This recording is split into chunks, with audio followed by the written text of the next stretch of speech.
सबसे पहले तो मैं वही क्यूरियस हूँ कि हम लोग रायपुर में रहते हैं और यहाँ रह के हम लोग भूल जाते हैं छत्तीसगढ़ी डिशेस को। जब गांव जाते हैं तब याद आता है। तो आप तो पुणे में रहती हैं, तो कैसे याद रखती हैं इतने सारे छत्तीसगढ़ी डिशेस को? छत्तीसगढ़ी फूड जो है ना वो मेरे तो बचपन से इनग्रेन्ड है। So you can take the Chhattisgarhiya out of Chhattisgarh but you can't take the Chhattisgarhiness from Chhattisgarhiya. Okay, so बचपन से एक्चुअली मेरी जितनी भी छुट्टियां हैं, चाहे वो तीजा की छुट्टियां हों, समर वेकेशंस हों, ठंड की छुट्टियां हों, तो ये हमेशा विलेजेस में ही बीती हैं। ओके, सो मेरे पापा का घर है तो दिवाली की छुट्टियां वहाँ गांव में होती थी, तीजा की छुट्टियां मेरी नानी के घर पे होती थी। फिर मेरे जो दादाजी हैं वो एक ट्राइबल एरिया में पोस्टेड थे, he was a doctor, government doctor. तो वो छुट्टियां फिर वहाँ होती थी कि बीच में ठंड की कोई छुट्टी हो गई या गर्मी की आधी छुट्टियां वहाँ। तो इन सब फूड से मेरा बचपन से ही कनेक्शन है। I have grown up eating those food.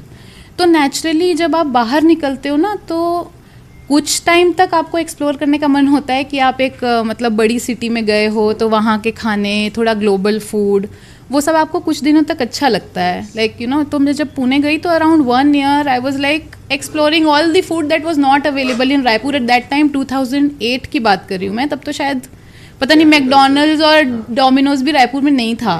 So when I went there I was exploring a lot of things. लेकिन after 1 year I lost 2 things. One is my nani, which was a very important part of teaching me कि खाना, छत्तीसगढ़ी खाना कैसे, उसका culture कैसे, हर त्यौहार में कैसे चीज़ें की जाती हैं।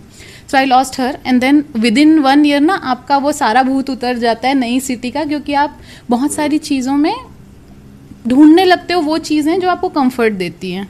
So that thing happened. So उस टाइम पे फिर मुझे लगा कि नहीं, मतलब कुछ चीज़ तो मिस हो रही है। सो जब मैं घर आती थी ना तो मुझे लगता था नहीं, इसमें से जितनी भी चीज़ें ऐसी हैं जो मैं ले जा सकूं या जिनके फ़ोटोज़ लेके रख सकूं या जिनको जॉट डाउन कर सकूं, वो तब से ही शुरू हो गया था।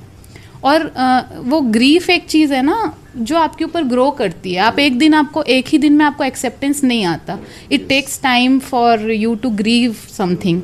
सो वो मुझे छत्तीसगढ़ को मिस करने का जो टाइम था, it was that time. So that is how. और इसलिए छत्तीसगढ़ी फूड अभी भी इतना इनग्रेन्ड है कि now I am married, I have a daughter and I make sure that she knows everything about Chhattisgarh, specially food. So that is how I keep it alive in Pune. That's important कि actually जो आने वाली generation है हम ही भूलते जा रहे, तो वो तो बिल्कुल ही भूल जाएंगे। Yes, okay.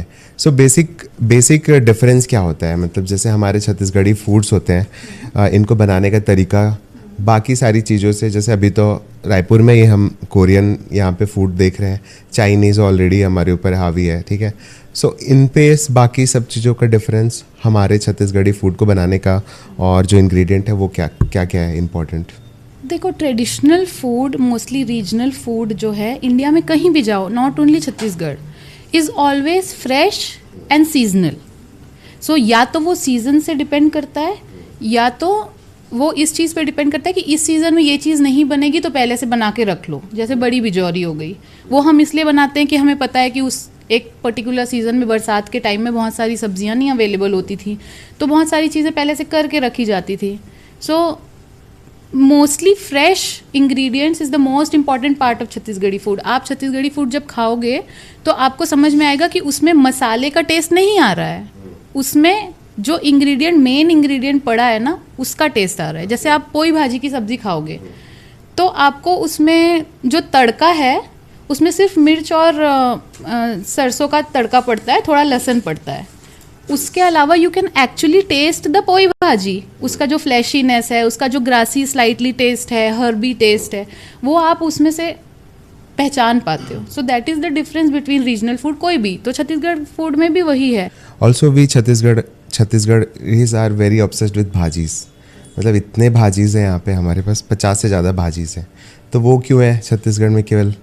पहले के ज़माने में किसी भी चीज़ को, अगर समझ लो कोस्टल एरिया से कोई चीज़ आनी है या आपको क्या कहते हैं, माउंटेनियस एरिया से कोई चीज़ आनी है, फ्रूट्स आने हैं, वेजिटेबल्स आने हैं, it use to take a lot of time, plus it would be expensive. So people found ways of eating things that are edible in their own garden. उनके खुद की बाड़ी में, उनके खुद के कछार में चीज़ें उग रही हैं, दे स्टार्टेड ईटिंग देम। और मतलब ट्राइबल कल्चर भी बहुत ज़्यादा है एंड ट्राइबल विजडम भी बहुत ज़्यादा है. So they knew which one to eat which one not to eat. अभी आज के जनरेशन में अगर मैं आगे के जनरेशन को क्या कहूँ, मतलब मैं भी मुझे अगर किसी बाड़ी में ऐसे छोड़ देंगे तो मेरे से ज़्यादा वहाँ पे रहने वाली दादी जानेंगी कि क्या खाने लायक है और क्या नहीं खाने लायक है. सो वो जो विजडम है वो भी छत्तीसगढ़ में रहा. अभी देखो कि बहुत सारी चीज़ें ऐसी हैं जो इंडिया में थी ही नहीं. जैसे आलू बहुत बाद में आया है. आज के डेट में हम हर चीज़ में आलू यूज़ करते हैं, लेकिन आलू बहुत बाद में आया है इंडिया में. दादी लोग भी टमाटर नहीं यूज़ करते. टमाटर नहीं यूज़ करते, एग्जैक्टली. तो खट्टे के लिए दूसरी चीज़ें यूज़ होती थी, इमली यूज़ होती थी, दही यूज़ होता था. या हमारे यहाँ जो वो रोजेल फ्लावर्स होते हैं ना, जीरा फ्लावर, उसको भी सुखा के पीस के उसका powder as a souring agent use होता है. तो टमाटर बहुत बाद में आया. टमाटर को ये लोग एक्सेप्टेंस नहीं था टमाटर को भी पहले. तो ये सब चीज़ें पहले ना कोस्टल एरिया में जल्दी आती हैं या कहीं इन्वेडर्स के थ्रू जल्दी आती हैं. अब आप देखोगे कि छत्तीसगढ़ तो इतना प्रोटेक्टेड एरिया में है कि ये सब चीज़ें वहाँ तक पहुँचने में टाइम तो लगने ही वाला है. तो हमारा कुजीन जो है ये ऑलरेडी इवॉल्व अलग तरीके से हो रहा था. जैसे अभी हम देखेंगे कि नॉर्थ के कुजीन्स जो हैं वो इन्वेडर्स से बहुत ज़्यादा इन्फ्लुएंस्ड हैं. उनका स्पाइस लेवल अलग है, मुगल कुजीन अलग है. वहाँ पे अभी आप छत्तीसगढ़ में देखोगे तो एक अलग तरीके का कल्चर है. किसी का भी डोमिनेंस नहीं था. तो फिर यहाँ पे ट्राइबल कल्चर बहुत ज़्यादा रहा. And plus there is a very beautiful mix of main stream food and tribal food. आप बोल सकते हो कि there are 2 types of food, कि ट्राइबल फूड अलग है, मेन स्ट्रीम फूड अलग है, बट एक्चुअल में वो अलग नहीं है. There is a very beautiful mix, because हम उसमें से बहुत सारी चीज़ें, भाजियाँ वगैरह हम यूज़ करते हैं. तो एक मिक्स भी है. सो या दैट इज़ वाई हम शायद भाजी ज़्यादा खाते हैं. कौन कौन से ऐसे प्राइमरी भाजीज हैं जो मिलते हैं हर जगह पे यहाँ पे और लोग यूज़ करते हैं? देखो, जैसे मैं पुणे में रहती हूँ ना, तो वहाँ पे सिर्फ चौलाई और पालक की भाजी, सरसों की भाजी कभी कभी सीज़न में, और एक मिलती है उसे क्या कहते हैं, एमरंथ लीव्स,